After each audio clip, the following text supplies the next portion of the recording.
सर्व लहानू भक्तांना सप्रेम जयगुरु. जीवनगाथा या सदराअंतर्गत आज आपण भक्त नामदेवाची समाराधना याबद्दल माहिती जाणून घेणार आहोत. नामदेव व ज्ञानदेव शंकराचे दर्शन घेऊन आवढ्या नागनाथाहून निघाले. ते भूवैकुंठ जे पंढरपूर तेथे परत आले.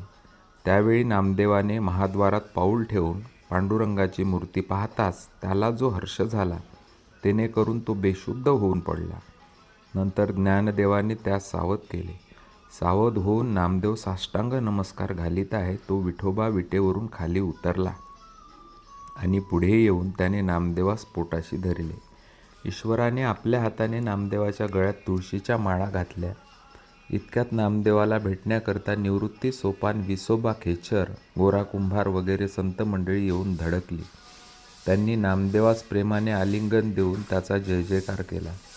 त्यासमयी देवांनी पुष्पवृष्टी केली. मग रुक्मिणीने आरती आणून देवभक्तास ओवाळिले. नामदेव महायात्रा करून आल्यामुळे उद्यापन करून ब्राह्मण भोजन घालाव्यास पांडुरंगाने त्यास सांगितले. आता विलंब न करता सर्व क्षेत्रवासी ब्राह्मणास भोजन बोलावून आण असे बोलून नामदेवास घेऊन विठोबा रखुमाईपाशी गेला आणि तिला म्हणाला की नाम्यावर माझा अतिलोभ आणि तो महायात्रा करून आला आणि उद्यापन करतो आहे. ते ऐकून जगन्माता हसली आणि म्हणाली, देवा, नाम्या तुमचा परम सखा होय, तेव्हा आता त्याचा कार्यभाग आपणासच केला पाहिजे. आता तुम्ही स्वतः नाम्यास बरोबर घेऊन गावात जा आणि सर्व ब्राह्मणास भोजनाचे आमंत्रण करा. आपणास सर्व प्रकारची अनुकूलता असता चिंता करण्याचे काय प्रयोजन आहे. नामदेवाची समाराधना पुरी करण्याची काळजी तुम्ही करू नये. ह्या तिच्या भाषणाने जगदात्मा आनंद पावला.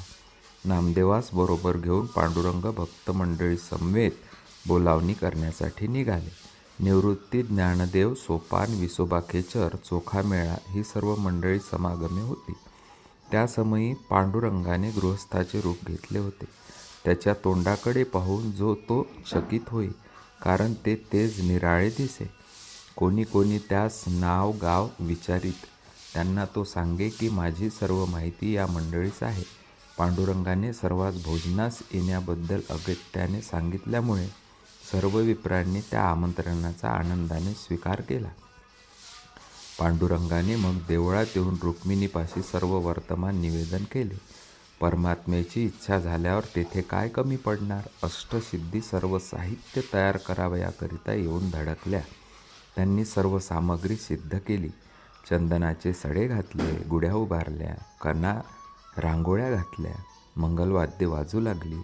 मग नामदेवाचे मंगलस्नान होऊन विधियुक्त पुण्याह वाचन झाले. रुक्मिणी सत्यभामा सौभाग्यवानी घेऊन आल्या. परमेश्वराने आपल्या हाताने त्यास अहेर केला. मग स्त्रियांनी दिवा ओवाळिला. हे कौतुक पाहावयासाठी लोकांची एकच गर्दी होऊन गेली. तेथे जमलेल्या ब्राह्मणांची पूजा स्वतः पांडुरंग करू लागला. नंतर सर्व ब्राह्मण मंडळी भोजनास बसली. सुवर्णाची ताटे रिद्धिसिद्धींनी स्वतः मनापासून केलेले पंचपक्वानांचे भोजन प्रत्यक्ष ईश्वर वाढणार. मग तो थाट आणि ती रुची किती वर्णावी. भोजन झाल्यानंतर सर्वांना तांबूल दिले. भोजन दक्षिणा देण्याची मात्र ठेविली होती. नंतर विठोबा जेवावयास बसला. त्यावेळी उद्धव, अक्रूर, नारद, निवृत्ती, ज्ञानदेव, सोपान वगैरे भक्तमंडळी पंक्तीस येऊन बसली. परंतु नामदेवास पाहतात तो शुद्धीवर नाही. मग देवाने त्याला उचलून घेऊन सावध केला आणि भोजनात बसविले. येथपर्यंतचा सर्व प्रकार ते ब्राह्मण कौतुकाने पाहत होते. परंतु जेवताना नामदेवाचे उच्चिष्ट परमेश्वर मोठ्या प्रेमाने खाऊ लागला. ते पाहून मात्र ब्राह्मणास अतिशय वाटले.